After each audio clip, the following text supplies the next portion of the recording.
one of the things we decided we were going to do is when we finish an episode and upload it, we are going to make something special. Conquered a little bit of my fear of electricity. Did you though? We were supposed to do this last summer, but we were too tired from our Europe trip. Okay, so where are we going after that?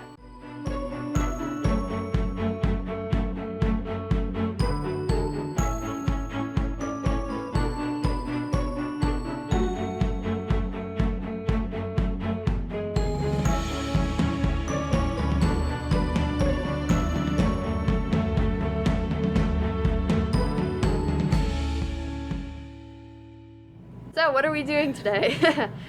We are making celebratory funnel cakes. Kiersten tends to be the pancake maker. I'm so, the dessert maker. Yep. So we're gonna just let her go ahead and make the batter. We'll put a link in the description box for the recipe. The description box. In the description box. What did I say? No, you did. Oh.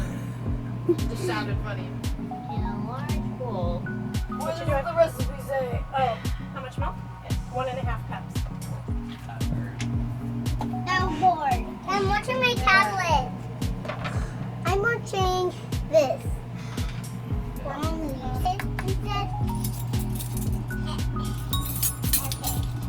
Okay, someone's calling me. Oh yeah, Probably good. Should probably have a teaspoon. It's like 1/8 of a teaspoon. Oh. Rice is like... No, I know, but we keep rice in it because when you're in Florida, you have to put rice in your salt or else the moisture gets in it. So you have to use this one. No, we're good. It's fine. Good enough? Yeah, it's enough. Okay. All right. First batch. Fail. Take 2. Stop eating it. Tomato with my life. Hungry. Obviously not that bad. No, I'm just hungry. Awful.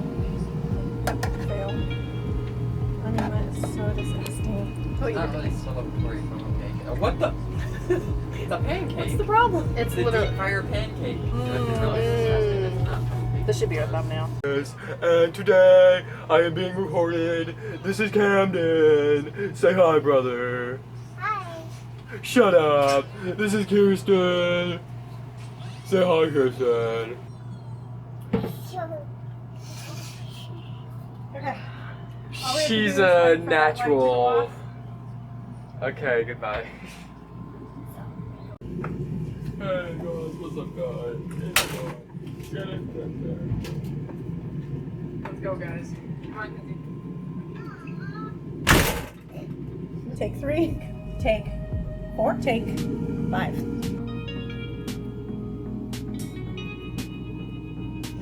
Alright, I'm gonna give it to them. Alright, you guys ready? Yeah. Alright. Funnel Good. What's that? Yummy. Is it good? Mm-hmm. Oh my gosh, it tastes amazing though. Hear the crunch. It's not ASMR, man. Kenzie, how are you? You like the food? Delicious. She looks kind of like she's in pain, not gonna lie. Hey. Sorry. He totally busted me. Take some of this. I'll give you more. We're making a whole other one. I'll give you more. Look at that grumpy face. If I stole this thing, I'd be caught. So Candy doesn't catch you though. Well, I don't know. Well, I guess we'll have to do them again next week and make them right. Nice. Shame.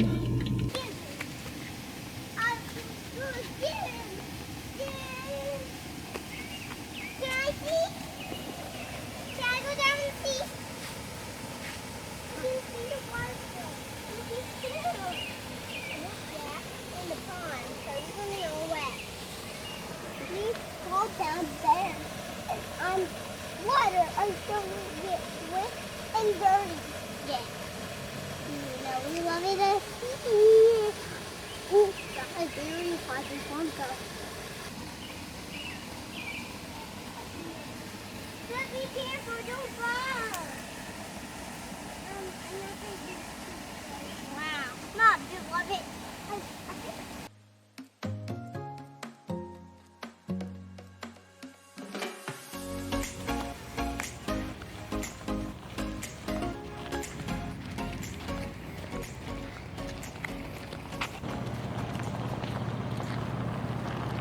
so let's talk about this thing that we had to fix. Again. This electrical issue. Again, since it didn't record the first time. What happened the night of the fateful electrical problem? I was in the bathroom, and there was water dripping, so I closed the vent. I was hearing the rain. It was coming down really hard, and lights started flickering, which is never a good thing. And the lights that were flickering were the lights that aren't supposed to Oh, flicker. right. Oh, I didn't mention that? No. Oh, okay. Yeah, LED lights are not supposed to flicker. So my first thought was, that's not normal. And then she says, oh no, there's water coming through the roof. And I'm like, oh, that's really not normal, especially in an Airstream. I mean, that happened in our old Airstream. Yes, but that Airstream was 45 years old and definitely needed to be resealed. But this So one they get is a- only it gets 3 a years pass. old. It gets a pass. So Gets a but this one's like 3 years old. And so I was like, oh crap. So then my mind starts thinking all like horrible, like, oh no, expensive repair. My kids won't go to college. Oh. You pointed out the water, and then we heard, and the fuse blew, which made the lights in the bathroom go off. We discovered the next morning when we didn't have any hot water that the circuit also controlled the water heater. I forgot to mention that I first suspected water inside the fan vent area, but when I took it apart, it was completely dry. It had to be the air conditioner because the water was coming down right above where the air conditioner vents are. I pulled the vent covers off and found that there was water in there. So I borrowed a ladder from the office. Nice view. And got up on the roof for the first time, which was good because I hadn't been up there yet, and saw that everything looked really good. Then I took off the cover off of the AC outside and eventually came to the conclusion that it was the drip pan leaking. If the water was coming from there, then that means it got down into the electrical lines and had shorted out that line. And circuit 5 did run up through there, so it was a plausible explanation. We dried everything up in there, cleared the line, blew out the line, like got everything, and like knew that wasn't the problem anymore. Then I didn't run that AC, left everything alone, and made sure it was all dried out before trying to put another fuse in. So once She made Kaden do it. Okay, yeah. At one point, yeah, I You did. did. I did. I made Kaden do it at one point. I'm She's kind of a little terrified of electricity. Terrified. Just, yeah, irrationally so. Irrationally so, because if I really thought that it was a problem with the electricity, I would have never let my son do it. That's how much I know it's an irrational fear. No, she sent her son to face death. Right. Yeah. Everything was good with the AC, and we knew that wasn't the problem. Tried to put the fuse in, and it blew. The bathroom fan is on circuit 5, and it had stopped working. And I was just one of those like, it's a bathroom fan. They fail all the time. I'll replace it eventually. So I didn't think anything. I didn't draw a connection. Eventually, I just kind of figured out that it had to be that fan. So I ended up disconnecting it from the circuit like altogether. And of course, the fuse worked, and it hasn't been a problem since. But it was an interesting experience because, I mean, you know, many good things happened because of it. One, I figured out that I can figure out how to fix things. Finally got up on that roof and inspected it, which was good. I ended up cleaning the fins on the AC unit out, so I did some maintenance. Oh, figured out that I was cleaning the intakes, the AC vent intakes, entirely wrong. Like every week we were diligently cleaning the intake filters, or so I thought. You have to take it out, clean the actual filter. I'll show you how filthy it was. It was ridiculous, but now we are doing it correctly. So lots of maintenance got done. I learned lots of good things, and we saved a ton of money and built confidence. Conquered a little bit of my fear of electricity. Did Little you bit. though? No. No. No. No. Just talk about the travel thing. Well, what Like are we where going to talk we're about? Well, I don't want the whole thing to be... Yo, we're going to the Upper Peninsula, and then we're going to Mexico. Then maybe we're going to Japan. I don't know. Well, the plan this summer is that we are going to be going... Just have a Upper conversation. Peninsula. Upper Peninsula, yes, we're going to the UP. The UP is the Upper Peninsula of Michigan that basically nobody goes to. So it's But nice. we're going to. So it's like Yeah, pretty, it's supposed nature. to be beautiful. We're going to check it out. Basically, we're making a loop around Lake Michigan. So Okay. we were supposed to do this last summer, but we were too tired from our Europe trip Okay, so where are we going after that? We're going to take a kind of a trek across through Ohio and down through Pennsylvania and basically follow the Appalachian Trail. Whatever that means. I don't know what that means. I'm learning things. We're going to find out. I'll go down through the Appalachian Trail and basically spend winter in Florida and then come out and go across Texas and up the west coast and then back down. And then at the end, like fall of 2020, we want to relocate to Mexico. And so Mexico is something we've been wanting to experience because, well, you and I at least want to learn Spanish. We want to experience the culture, the food. So we just want to experience that for about, I'd say, probably 6 months or so. Yeah. And then after that, we would like to go from Mexico over to Europe. Kiersten's interested in visiting and living in Japan because she'll be turning 18 that year when we're done with Mexico. She is teaching herself Japanese.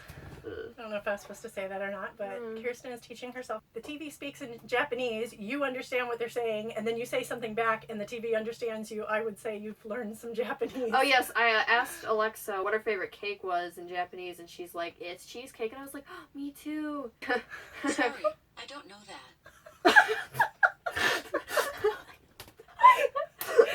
They're listening. They're always listening. That's just, anyway. All right, so then from there, she wants to do Japan, and because she has zero interest in living on a boat, it works out perfect because she'll go to Japan, and then me, Kaden, and Kinsey and Kamden will hopefully go to England and get a narrowboat. I'd like to spend like 6 months living on a narrowboat. It's been a dream of mine since we visited the UK in 2016. Has it been? That's a long time. Yeah, it I was didn't even know 2016. that. It was our first trip to Europe. And we had gone to that place. Remember that little shop? It held that little arcade stuff. But anyways, outside of that location, the Canal and River Trust, I think it's called, had a little table set up, and they were talking about the canals, and I learned that people live on boats and travel around in the canals. At that time, we had just bought the vintage Airstream, and we were getting ready to go full time in the Airstream, and I thought, it's like perfect. That's exactly the kind of thing that would work for us. And after living in an Airstream, living on a boat seems like the next logical steps. Someday, perhaps, I would like to try out living on a sailboat and travel the world on a sailboat, which you don't want to have anything to do with. Yeah. What should we say as our closing? Something not cringy. I know. Bye. All right. Bye. Please be recording. Thanks for watching. Click the like button if you enjoyed this video. Subscribe to our channel. Also, check us out on Facebook. See you next time. Bye.